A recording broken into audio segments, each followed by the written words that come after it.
At narito na naman ang mainit na balita mula sa mundo ng social media na hatid sa inyo ni Madam Chika.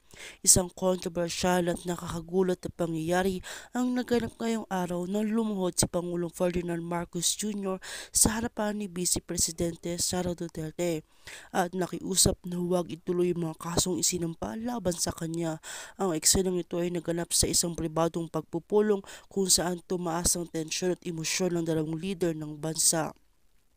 Ayon sa mga saksi, nang magsimulang kanilang pulong, agad na nagpakumbaba si Pangulong Marcos at lumuhod sa harapan ni VP Sara, isang hindi inaasahang kilos mula sa pinakamataas na opisyales ng bansa. Maririnig sa video na kumakalat sa social media ang mga sang "Please don't continue the cases, finish na naging sanhi ng matinding kontrobersya at agam-agam sa mga tagamasid na politika.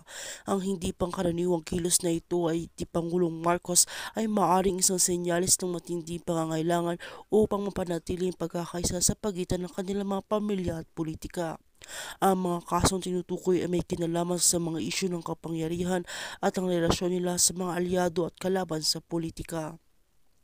Ang pagsusumikap ni PBBM na humingi ng tawad at nangyaring itigil ang mga kasong ito ay nagpakita ng kanyang takot sa posibleng epekto ng mga kaso sa kanyang administrasyon.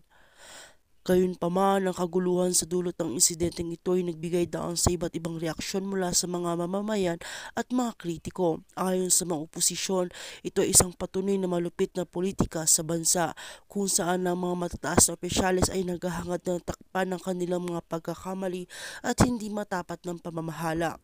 May mga nagbigay ng opinyon ng paghihirap ng mga karaniwan tao ay nanatili habang ang mga ito ay patuloy nag-aaway sa kapangyarihan. Sa kabilang banda, si Vice Presidente Sara Duterte ay hindi pa nagbigay ng kanyang pahayag hinggil sa insidente. Ngunit ayon sa mga malalapit na kaibigan at kasamahan sa opisina, nanatili siyang matatag at tapat sa kanyang mga prinsipyo at patuloy na pinaglalaban ang kanyang mga layunin para sa kapakanan ng bansa. Hindi rin anya siya natatakot sa anumang uri ng pressure mula sa mga nasa poder. Habang ang mga pangyayari ay patuloy na pinapalawak sa social media at maging sa mga pag-uusap ng mga mamamayan, ang tanong ay kung ano ang magiging epekto nito sa politika ng Pilipinas.